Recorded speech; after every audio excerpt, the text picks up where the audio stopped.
అనవసరంగా వీళ్ళకి సంబంధం లేని విషయంలో వచ్చి మొత్తం కూడా ఓయుకు సంఖ్యలని రేవంత్ రెడ్డి కాంగ్రెస్ ప్రభుత్వం రాగానే రేవంత్ రెడ్డి చేస్తున్న పదే పదే వీళ్ళకు ఒక ఆనవాయితీగా దాన్ని మొత్తం కూడా ఒక విషపు ప్రచారాన్ని తప్పుడు ప్రచారాలు చేసి విద్యార్థుల మధ్యలో ఒక వ్యతిరేకతను సృష్టించే ప్రయత్నం చేయాలని మేము వ్యతిరేకిస్తూ ఉన్నాం. ఇవాళ యూనివర్సిటీల హాస్టల్ పునరుద్ధరించడం కానీ, హాస్టళ్ళకు సొంత బిల్డింగ్లు కానీ, భోజన నాణ్యత కానీ, అక్కడ ఉన్నటువంటి గతంలో ఉన్నటువంటి 10 ఏళ్లలో స్కాలర్షిప్స్ కానీ, విద్యార్థులు ఎదుర్కొంటున్న సమస్యలు కానీ అన్నిటి మీద ఏ వచ్చినా కూడా ప్రభుత్వం సానుకూలంగా పరిష్కరించడానికి సిద్ధంగా ఉంది. ఇవాళ ఏదో వాళ్ళని ఈ తెలంగాణ వచ్చిన తర్వాత మొదటిగా అన్యాయానికి విద్యార్థులు అక్కడ ఉన్నటువంటి ఏళ్ల తరబడి వివిధ ఉన్నటువంటి ఉద్యోగాలకు ప్రిపేర్ అయ్యే వాళ్ళు ఉన్నారు. పిహెచ్డీ చేసి కూడా ఖాళీగా ఉండి ఉపాధి అవకాశాలు దొరకకుండా ఉన్నారు.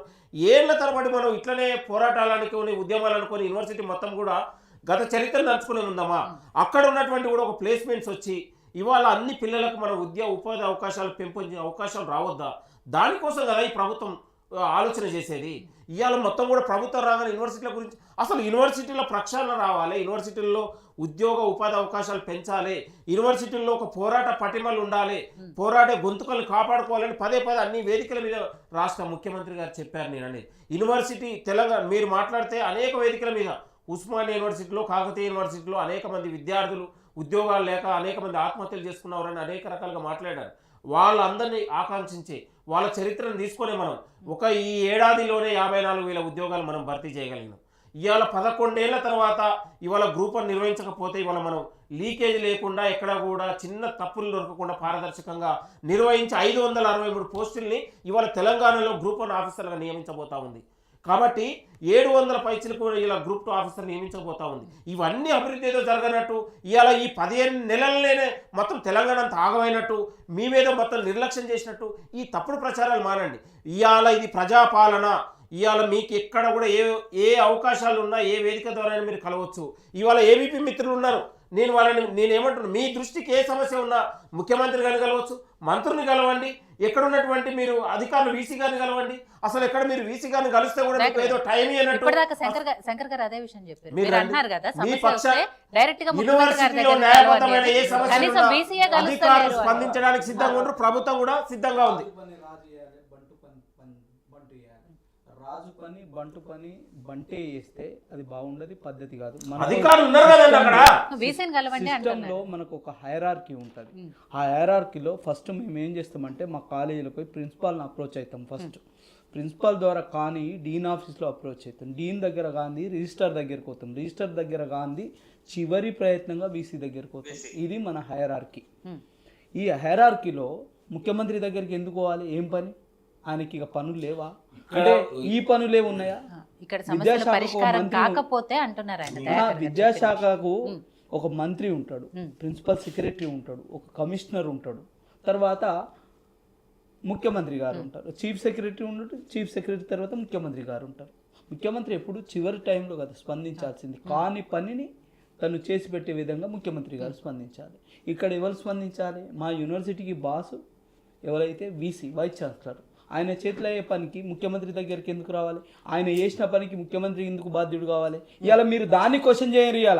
ఇలా వైస్ ఛాన్సలర్ చేసిన తప్పుడు పని, తప్పుడు సర్క్యులర్ని మీరు క్వశ్చన్ చేయరు. దగ్గర కూడా పరిష్కారం అయ్యే పనికి వీసీ దగ్గరికి ఎందుకు పోవాల్సిన అవసరం ఏంది? నేను అంటే ప్రిన్సిపాల్ దగ్గర, ఆర్ట్స్ కళాశాల దగ్గర పరిష్కారం అయ్యే పని కూడా ఎగ్జాంపుల్ ఏంటంటే గతంలో కూడా ఎప్పుడు కూడా మీరు మేడం 100 ఏళ్ల చరిత్రలో మీరు అనేక మంది పూర్వ విద్యార్థులు తీయండి,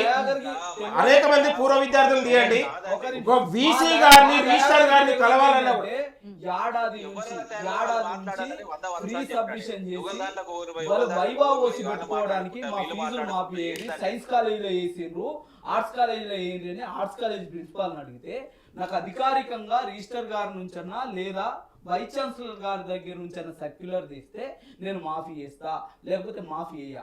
అయినప్పటికీ రిజిస్టర్ గారు స్వయాన ఫోన్ చేసి చెప్పిండు మా ప్రిన్సిపాల్ గారికి. ఫోన్ చేసి చెప్తే నేను చేయలేను, మీరు ఆర్డర్ ఇస్తే చేస్తా, లేకపోతే చేయలేను. గతంలో చేసిన ఎవరైతే ప్రిన్సిపాల్ ఇబ్బందులు పడ్డారు, నేను అట్లా ఇబ్బంది పడలేను, నేను చేయలేను, మీరు సర్క్యులర్ రిలీజ్ చేయండి, నేను అప్పుడు ఫ్రీ చేసేస్తానని అన్నాడు. మరి ఇక్కడ ఎవరిది తప్ప? విద్యార్థులది తప్ప? అప్పుడు విద్యార్థులది తప్ప, లేకపోతే అధికారులకు తప్ప, లేదా ప్రభుత్వానికి తప్ప?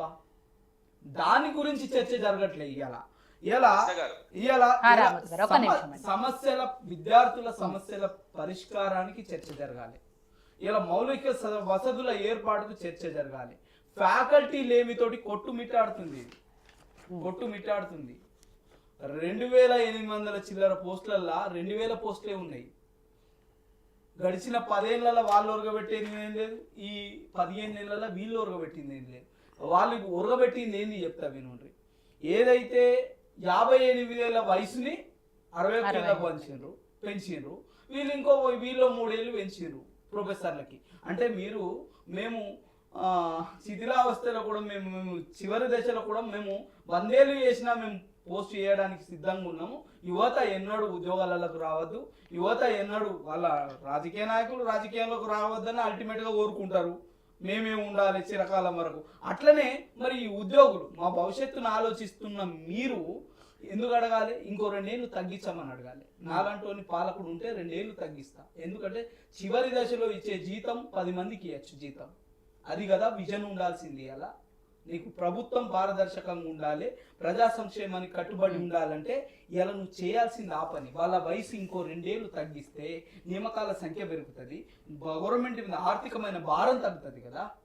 వాళ్ళకి కావాల్సిందేది, ఉద్యోగులకు కావాల్సిందేది. సీనియారిటీ ప్రొఫెసర్లు వాళ్ళే రిటైర్డ్ అయితే ఇవాళ ఎక్స్పీరియన్స్ ఉన్న వాళ్ళు ఉండాలి అనే ఆలోచనతో ఒక ముందు చూపుతోనే ఎక్స్పీరియన్స్ చివరి దశలో ఉన్నారు. చివరి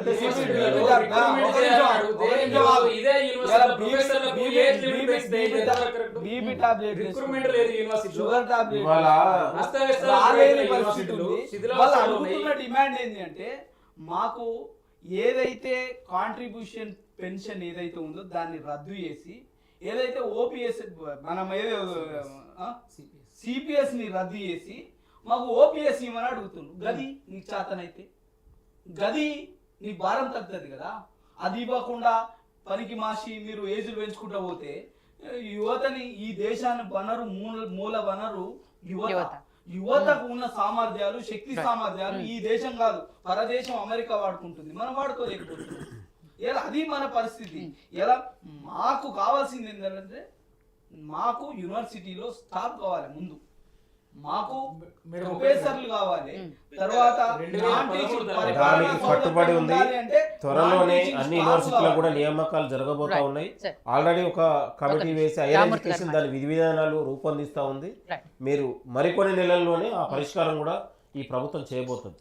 సో రామూర్తి గారు, ఇక్కడ ఎంతసేపటికే 10 ఏళ్ల గురించి మాట్లాడొద్దు అని అంటున్నారు. మీ 15 నెలల్లో ఏం చేశారు అంటున్నారు. 10 ఏళ్లలో కనీసం వీసీల్ని కూడా నియమించని ప్రభుత్వం మీది. మేము 15 నెలల్లో అవినీతి వీసీలు నియమించారు.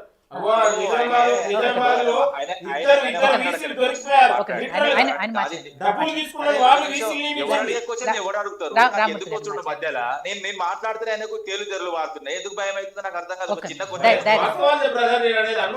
మాట్లాడి ఆయన చెప్తే కదా తెలిసేది వాస్తవాలా కాదా అని. నువ్వు మాట్లాడక ఒక్క నిమిషం, నువ్వు మాట్లాడకుండా సైలెంట్ ఉంటే నా వర్షం నేను చెప్తా. నన్ను చెప్పనివరా? ఇప్పుడు మీరు చెప్పి అద్భుతంగా మేము అది చేస్తాం ఇది చేస్తాం